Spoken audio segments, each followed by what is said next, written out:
Hey guys, welcome to a new video on my channel. Today is the 10th episode of my Road to 2000 FIDE. In this series I cover the games that I play for the RSB and KNSB, the Rotterdam and the Dutch Chess Federations. And this game in particular was a RSB game, which means it doesn't officially count for a FIDE rating. However, I still choose to cover them because I like to, So like I mentioned, this game doesn't really count, but still it is an interesting thing to show, of course. And let's just dive right in. I was playing with the black pieces here. This game was played on a Friday evening, so and it was a very equal game. Let's just dive right in. Okay, so my opponent started with d4, I started with d5, he played c4 and I played c6, he played knight c3, knight f6, knight f3, e6 and a4. So pretty standard stuff. In early e6, so it transposed from the Caro-Kann into the Slav defense. And my opponent plays a4, which is a bit of an odd move, as in you don't really see it that much. I suspect what he wants to do is if I take, then he can push and I can't really defend or something like that. I suspected something in those lines. He prevents b5 in a lot of lines, and it's a solid move. So here we play bishop e7, e3, castles, bishop d3, and dx c4. My opponent after the game said that he wanted to play g3 for a long time, but he wasn't really able to do anymore because I was castled on the king side, so a bishop on this diagonal would make a lot more sense. And also this is a very solid structure, so a bishop here wouldn't really be favorable for white. So I decided to take now, he took, now I played c5, and quite a nice move immediately, striking in the center. Obviously if he takes here, I can exchange queens and take on c5 with my bishop, and it's decent. So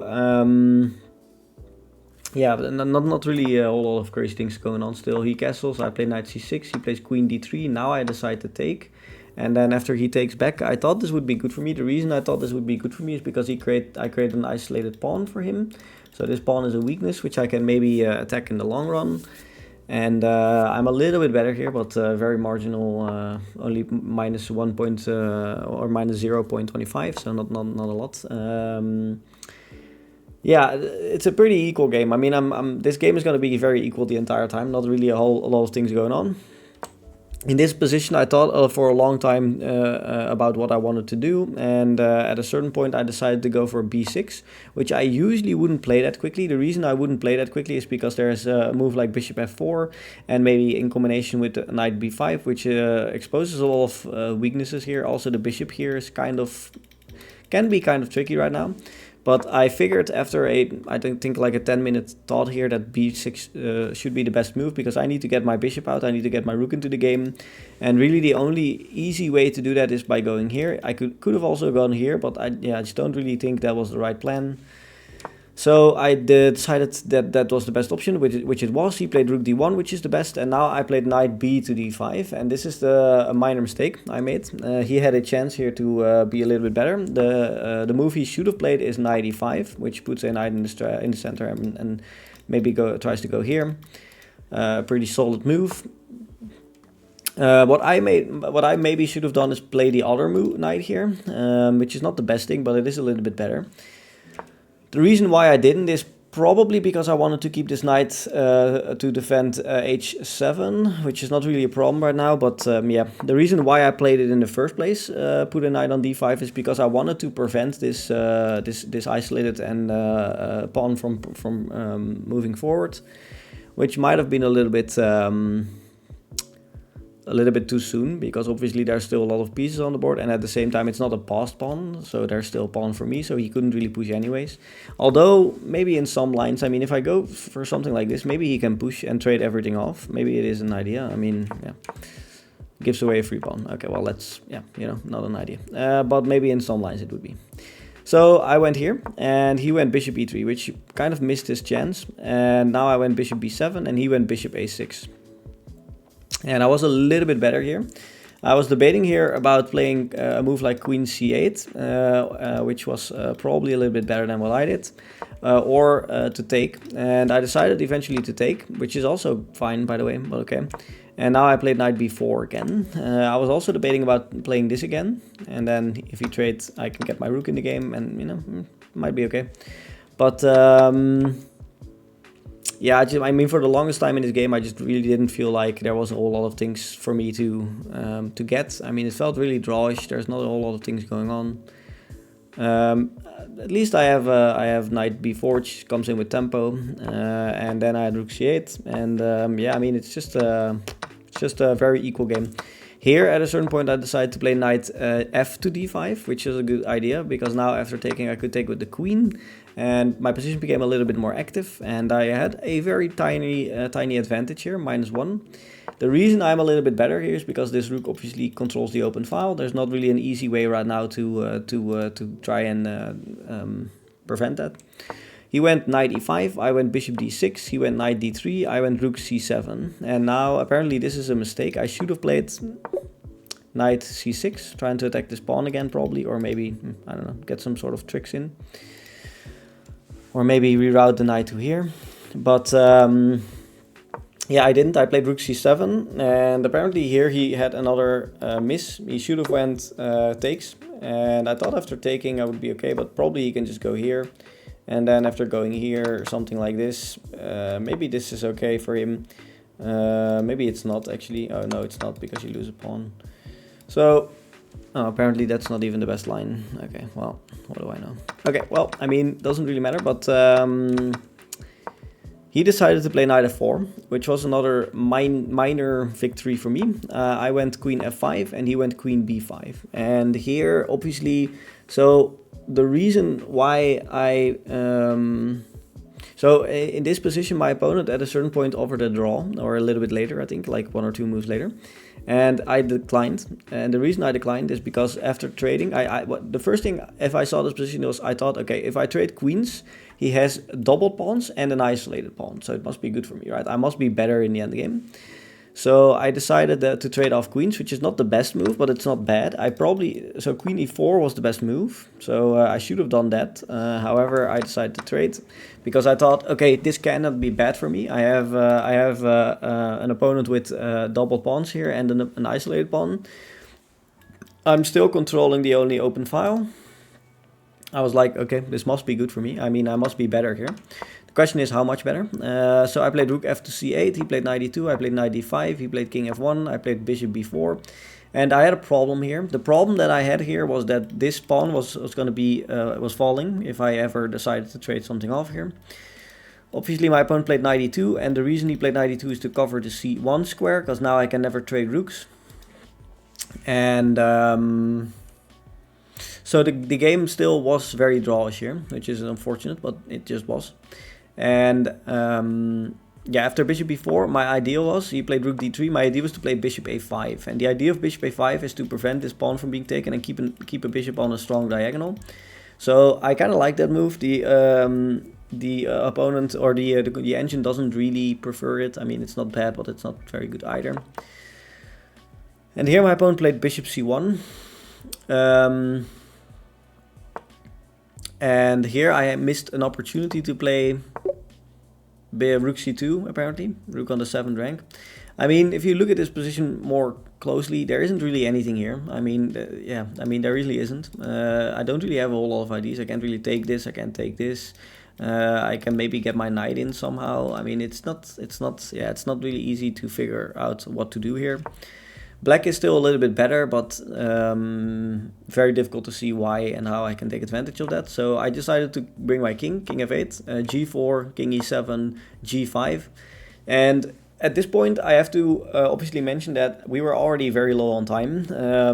It was a Friday evening, like I mentioned. We started at 8, and I think here it was already around 10:45 p.m. or something. So quite late, and as you can notice, as you can imagine, the tiredness is always on the lure here. So at this point, we were already quite far into the game, and as I already told you, there already was a moment at which my opponent offered a draw. And the only reason I declined is because I wanted to try and take advantage of these weaknesses here. So yeah, I decided to play on, and this was already like, it was already almost 11 p.m. I think, so very late.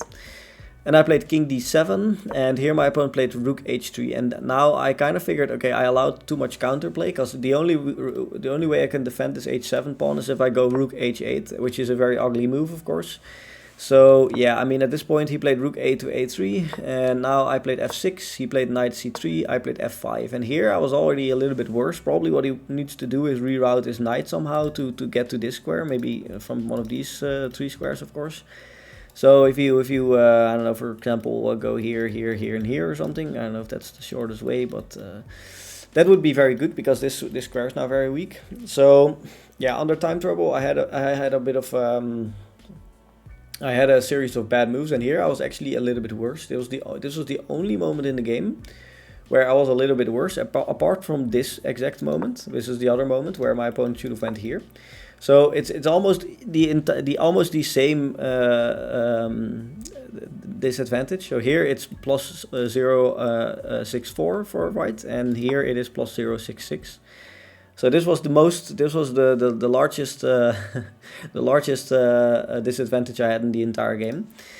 We proceeded to play for a little bit. He played knight e2, I played rook c4, he played rook a to b3, I played king e7, he played f4. And here I was actually doing quite well. I didn't realize this at the moment, because of course it was, like I mentioned, already very late. I think at this point everybody was already done. They were all waiting on my game to finish, maybe one more game or something. And we were playing against a team that was overall they had like 100 rating points less for each player on average, and I think we are already up like 6-1 or something at this point. So so we were already like completely winning. At least we already won the game with our team. So so the result of this match didn't really matter that much anymore. It was already late. I wasn't really focusing anymore. I was tired. So here, what I should have done here is, I think, yeah, I should have played king f7, which is what I did. And now after rook g3, he thought he could trick me. For example, if I play anything here, there's this move, which is a little bit tricky, of course, because now if I take, he can take, and that's not really what you want. However, I can probably just do something like this and still be fine. Okay, maybe not this, but okay, apparently this is still fine. Doesn't really matter. So, however, I didn't do that. I played g6, and here I kind of wasted my potential, because I was already up minus 3.6, which is a lot. I didn't realize this at all during the game, to be fair. I didn't even realize that I was up anything, because I still saw that I had the open files, but I didn't really want to move this rook at all. However, the best move would have been to move the rook here. And the reason is because if he goes here, for example, now I can just take. I mean, that's not very good. But if he takes here, for example, it is also very good, because I can sacrifice the rook for 2 pieces. And after coming down, doesn't really matter where he goes. But this is probably the best square. I can take this pawn. And this is actually very good for me, because I have some ideas to... maybe this is even better, huh? Yeah, this is even better now. So he probably should go either of these two, probably. Maybe this is the best move. Yeah, this is the best move. And then maybe down. I mean, I was completely winning here. I had 2 minor pieces and a rook with a very active rook, which is the most important thing. His rook isn't really active at all. I mean, this rook isn't... It looks like fun because you can take a pawn, but this rook doesn't do anything. It's very much out of play. So, yeah. I mean, I didn't really... I mean, at this point, like I mentioned, I didn't even consider... I mean, I considered rook c1 or c8. I considered playing it. But yeah, I was like, okay, I don't really want to lose this game. I just need to draw, and then I'm fine. So I didn't really want to go into all that, even though I could have, and I probably, like, if I wanted to win this game, I probably should have. But I played g6, he played rook b3, and this was actually the end of the game. My opponent offered another draw, and I thought, okay, yeah, this is just a drawn position. We both have 2 minor pieces, both have 2 rooks. And let's see, am I up a pawn? No, I'm not even up a pawn. So I thought, okay, this would be a draw. So I thought, okay, it doesn't really matter what I do here. I'm just gonna draw this game. And so I did. So eventually this game ended in a draw. And that concludes the last 3 games that I played up until this point in the KNSB and RSB this season. I have played 3 draws. So Yeah. Only draws. I only draw people. Obviously, like, if you look at the last 3 episodes of this series, these were very difficult games. In this game, maybe in this game, okay. So the last game against Matthijs, I played. I should have definitely won. I was a lot better, but I took a lot of time to try and figure out the queen trap there, which didn't work. But in the first game I played this season, there was no way for me at all to draw or to win. I think it was just very, very draws the entire time. Like in that game, I was even slightly worse at a certain moment. So yeah, that game was lucky for me to get a draw. Then against Matthijs, the second game was I should have won, but still very difficult.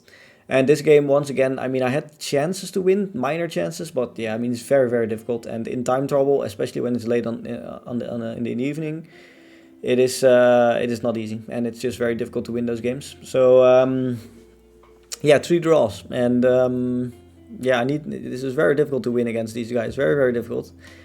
It's not easy. They are very strong, and yeah, I think I still need to improve to really get somewhere. So you know. Hopefully you guys enjoyed this episode though, and yeah, in the next episode is going to be a next funny game, and hopefully that one will also please you. But yeah, this game was a draw, unfortunately, and that doesn't really bring me any closer to my goal of 1800 or of 2000, of course. And yeah, my opponent here was, I think, rated 1860 or something, like exactly the same rating as my rating as well. So I played this season. I've played against an 1850 something, then an 1814, 1840, then an 1860. So I played 3 opponents which were very similar rated to me, and all of these 3 were draws. So yeah. Okay, guys. Hopefully you enjoyed this episode. See you guys in the next one. Bye.